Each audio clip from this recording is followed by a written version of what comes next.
बड' लेटेस्ट आपडेटआव बयखौबो बरायबाय। दिनैनि रादाबखौ फरायदों आं प्रमद खाख्लारि।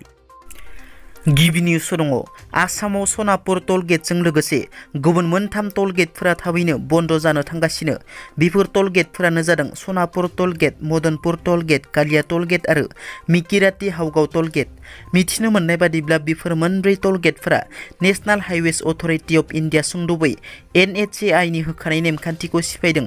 जाहोनाव बेफोर टल गेटफोरखौ इउनियन रड मिनिस्ट्रिया थाबैनो बन्द खालामनाय जासिगोन। मिथिनो मोननाय बादिब्ला भारताव गासै 189 टल गेटफोरा NHAI नि होखानाय 60 किल'मिटार नेमखान्थिखौ सिफायदों। बेफोर टल गेटफोरखौ फैगौ 3 दाननि गेजेरावनो बन्द खालामनाय जासिगोन होनना मन्त्रि नितिन गाडकारिया मिथिहोदों। मार्क जुकारबार्ग बिथाङा वाट्सएपखौ फानसिगोन नामा? रिपर्टनि बादिब्ला मार्क जुकारबार्गआ थाबैनो वाट्सएपखौ फाननो हासिगौ। ब्लुमबार्गनि मोनसे रिपर्टनि बादिब्ला कम्पानिया वाट्सएपआव बांसिन रां बाहायदोंमोन, नाथाय कम्पानिया बेजों नांगौ बायदि मुलाम्फा मोनाखै। जाहोनाव वाट्सएपखौ फाननो थाखाय थियारि जादों मार्क जुकारबार्ग बिथाङा। मानास माहारियारि पार्कआव बिटिआरनि गाहाय प्रमद बर' आरो मावफुं सोद्रोमा रनजित बसुमतारीनि मुसुखा सावदों। मानास माहारियारि पार्कनि नैथि गेटआव दावबायारिफोरनि बेसेन बांहोनायनि हेंथायै गोख्रों खुद्रिसारदों। ओनसोलनि थागिबि रायजो राजाफोरा आखायाव प्लेकार्ड, बेनार, पेस्टुन लानानै प्रमद बर' हाय हाय बायदि स्ल'गान होनानै बिटिआरनि गाहाय प्रमद बर' आरो मावफुं सोद्रोमा रनजित बसुमतारीनि मुसुखा सावदों। बिटिआर हालामनि जोलुर अनसायगिरिफोरनि थाखाय मोनसे गोजोनथाव खौरां।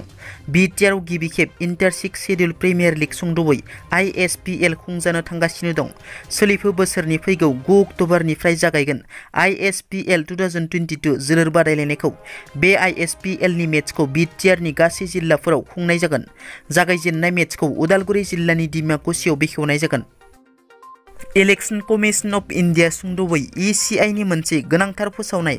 लाइमोनफोरा 17 बोसोर बारनाय लोगो लोगोनो भट होनो थाखाय आर'जलाइ होनो हासिगोन।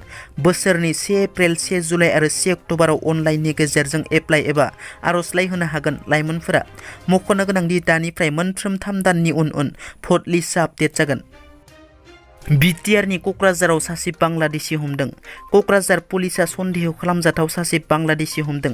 हमजानाय सुबुंखौ हुसैन आली होनना पुलिसा मिथिहोदों। हुसैन आलीखौ हमनायनि उनाव क'क्राझार पुलिस थानायाव लानानै थाङो। तामुलपुराव गिख्रंथाव जाब्रबथायजों सासे बर' सुबुंनि जिउ खहा। बे गिख्रंथाव जाब्रबथाया तामुलपुरनि दारांगा मेलायाव जादों।